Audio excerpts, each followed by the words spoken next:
अस्सलाम वालेकुम, कैसे हैं आप सब। उम्मीद करती हूँ आप सब खैरियत से होंगे। मैं भी अल्हम्दुलिल्लाह बिल्कुल ठीक हूँ। दुआ करती हूँ उस खालिक की हकीकी से कि वो हम सबको हमेशा अपनी ख़ास हिफ्ज़ व अमान में, ख़ास हिफाजत में रखें, बलाओं से, आफतों से, मुसीबतों से, परेशानियों से महफूज रखें और हमारी हर जायज़ हाजत को अपनी बारगाह रहमत में कबूल फरमाए। आमीन अल्लाहुम्मा आमीन। इस प्यारी सी दुआ के साथ करती हूँ अपनी आज की बहुत ही लजीज और टेम्पटिंग रेसिपी का आगाज़। ये हैं चिकन लोडेड फ्राइज़। आप इन्हें इजीली ट्राई कर सकते हैं पिकनिक्स पर, बर्थडे पार्टीज़ में और हाईटीज़ पर भी। ये कैसे बनेंगी और इसमें क्या क्या जाएगा ये जानने के लिए आ जाइए मेरे किचन में मेरे साथ। बिस्मिल्लाहिर्रहमानिर्रहीम के साथ करती हूँ अपनी इस रेसिपी का आगाज़। स्टार्ट लेना है हमने मैरिनेशन के साथ। ले ली है मैंने 250 ग्राम चिकन और इसको मैंने क्यूब्स में काट लिया था। जी ये देख लीजिए, मैं आपको दिखा रही हूँ। इस तरह हमने इसको काट लिया है। अब इसके अंदर हम डालेंगे कुछ ड्राई स्पाइसेस। यहाँ भी मैंने मेंशन किया हुआ है और रेसिपी का डिस्क्रिप्शन बॉक्स में भी होता है आप लोगों की सहूलत के लिए।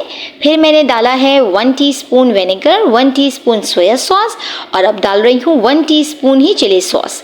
और ये डालने के बाद हम डाल देंगे मस्टर्ड पेस्ट जो कि जाएगा 1 टेबल स्पून और इसको डाल के हमने अच्छे से मिक्स कर लेना है। देखें कितनी सिंपल सी चीज़ें गई हैं मैरिनेशन में। अच्छे से मिक्स करके और हम इसको मैरिनेट कर देंगे अप्रॉक्सीमेटली 20 मिनट्स के लिए। और आप इसको फ्रिज में रखिएगा क्योंकि वेदर सडन चेंज हुआ है तो गर्मी हो रही है। अब मैंने ले लिया है एक एग और उसको अच्छे से बीट कर लिया है और एक मैंने हाफ कप लिया था मैदा। अब मैरिनेशन डन हो चुकी है। अब मैं आपको दिखाती हूँ कि मैंने इसकी कोटिंग कैसे करनी है। सबसे पहले मैं इसको अंडे में डिप करूँगी, वो जो चिकन हमारी बोटी थी उसको। अब उसके बाद मैं करूँगी मैदे में इसको कोट और मैदे की कोटिंग करने के बाद अच्छे से आपने प्रेस करके इसकी कोटिंग करनी है। और कोटिंग करने के बाद ये देख लें ऐसे हो जाएगा। मैं सारे डन करके दिखाती हूँ। ये सारे डन हो चुके हैं, ये देख लीजिए आपके सामने हैं। कर लिया था मैंने पैन को प्री हीटेड और ताकि हमारा जो ऑयल का टेम्परेचर है वो बहुत अच्छा सा हो जाए। अब मैं इसमें वो सारे चिकन पीसेस डाल दूँगी जो मैंने अभी कोट करके रखे थे। और जो फ्लेम में रखनी है हमने वो लो रखनी है, बिल्कुल मीडियम टू लो, तेज़ मत कीजिएगा नहीं तो ऊपर से तो ये क्रिस्पी हो जाएंगे लेकिन अंदर से कच्चे रहेंगे। वैसे बोनलेस है, इतना टाइम टेकिंग होता नहीं है ये तकरीबन मेरे मुश्किल से 10 मिनट भी नहीं लगे होंगे मुझे इनको फ्राई करने में और ये मेरे डन हो चुके थे। अब मैं इनको मैंने टर्न किया था वो मैंने 5 मिनट के बाद कर दिया था। पहले 5 मिनट एक साइड की, फिर 5 मिनट दूसरे साइड। ये देखिए माशाल्लाह डन हो चुके हैं। कितना ज़बरदस्त सा परफेक्ट कलर आया है, ये आपके सामने हाजिर है।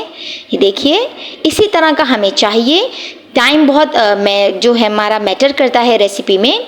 अब ये मैंने 2 आलू ले लिए थे बड़े बड़े। आपने लंबे लेने हैं आलू ना, ताकि जब हम अपने फ्राइज़ बनाएं तो वो बहुत ज़बरदस्त से लगें। ये देखें कितने ज़बरदस्त से थिन स्लाइसेस में मैंने इनको कट किया है। अब मैंने रख लिया था प्री हीटेड अपना पैन और ऑयल का टेम्परेचर आप देखें कितना ज़बरदस्त है कि जैसे ही मैंने अपने फ्राइज़ डाले इतना ही टेम्परेचर हमें अपने ऑयल का चाहिए ताकि जब हम अपने फ्राइज़ डालें तो वो फ़ौरन जो है वो ऑयल के साथ अपना जो एक उनका टेम्परेचर होता है उसमें वो उसकी ग्रिप ले लें। और हमें बिल्कुल इसी तरह का गोल्डन कलर चाहिए, ज़्यादा डार्क टोन पे लेके मत जाइएगा नहीं तो वो अच्छा नहीं लगेगा हमारी फाइनल प्रेजेंटेशन में। ये माशाल्लाह हो चुके हैं डन मेरे फ्राइज़। अब मैं आपको असेंबलिंग करके दिखाती हूँ। सबसे पहले हमने एक बोल के अंदर जो आपका प्लेटर है जिसमें आपने इसको प्रेजेंट करना है, आपने डाल लेना है फ्राइज़ को। बहुत गर्म होंगे तो प्लीज़ एहतियात के साथ डालिएगा। फोक की मदद से या स्पैचुला की मदद से आप डाल सकते हैं। फ्राइज़ को अच्छी तरह से आप स्प्रेड कर दें अपने प्लेटर के अंदर, जिस तरह मैं कर रही हूँ बिल्कुल उसी तरह आपने करना है। अब उसके बाद हम डाल देंगे इसके ऊपर अपनी वो फ्राइड चिकन जो हमने अभी की है। देखिए माशाल्लाह कितनी टेम्पटिंग, कितनी ज़बरदस्त लग रही है और इजीली आप इन्हें घर में बना सकते हैं और उससे बहुत लो कॉस्ट में ये बनेंगे। जो आप बाहर से लेते हैं किसी भी अच्छे रेस्टोरेंट से या कहीं जाके आप इनको ख़रीदते हो तो उससे बहुत लो कॉस्ट में ये घर में आपको आराम से बना रहे हैं आप। और अगर आप इनको करके आप इनका कारोबार भी करना चाहते हैं तो उसका भी मैं, अगर आप लोग चाहते हैं तो मैं आपको उसका भी आइडिया दे सकती हूँ। मुझे कमेंट बॉक्स में ज़रूर बताइएगा अगर कमर्शियली भी आप इसको करना चाहें तो। ये देखिए माशाल्लाह से ये हमारा कितना ज़बरदस्त लग रहा है, जबकि अभी ये पूरा डन नहीं हुआ। अभी जो इसकी मेन चीज़ है वो है इसकी सॉस। इसकी सॉस की रेसिपी डिस्क्रिप्शन बॉक्स में मेंशन की हुई है मैंने, आप वहाँ से नोट डाउन कर लीजिएगा। ये आपके ऊपर डिपेंड करता है कि आप सॉस ज़्यादा रखते हैं या कम। मेरी छोटी बेटी है वो इतना ज़्यादा स्पाइसी नहीं खाती, बड़ी तो माशाल्लाह खा लेती हैं लेकिन छोटी नहीं खाती, तो उनकी चॉइस को नज़र में रखते हुए मैंने थोड़ा कम रखा था। अब इसके ऊपर डाल रही हूँ मैं वो सॉस जो मैंने रेडी किया था। ये देखिए माशाल्लाह से कितना ज़बरदस्त, कितना टेम्पटिंग हमारा जो है वो तैयार है। फाइनल लुक आप ये के सामने आ चुका है चिकन लोडेड फ्राइज़ का। आपने इनको ट्राई करना है। देखिए आप इसके ऊपर ना चीज़ भी डाल सकते हैं, लेकिन वही बात फिर मैं आपको कहूँगी मेरी छोटी बेटी को पसंद नहीं था, इसलिए मुझे थोड़ा उसको अवॉइड करना पड़ा। बट आप चिकन भी इसके अंदर इसके ऊपर चीज़ भी डाल सकते हो। तो ये टोटली जो है वो ऑप्शनल है, अगर आप डालना चाहें तो। जितना गुड़ डालेंगे उतना मीठा होगा, तो वो आपके ऊपर है, आप इसको जिस तरह डेकोरेट करें।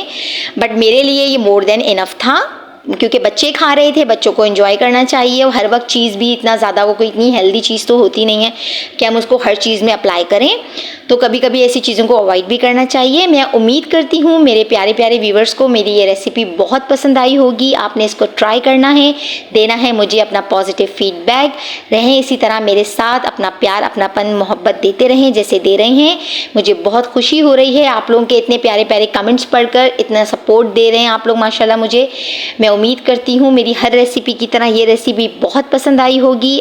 फिर हाजिर होगी आपकी बहन एक मज़ेदार और क्विक रेसिपी के साथ। अपना बहुत ख्याल रखिएगा। अल्लाह हाफिज़।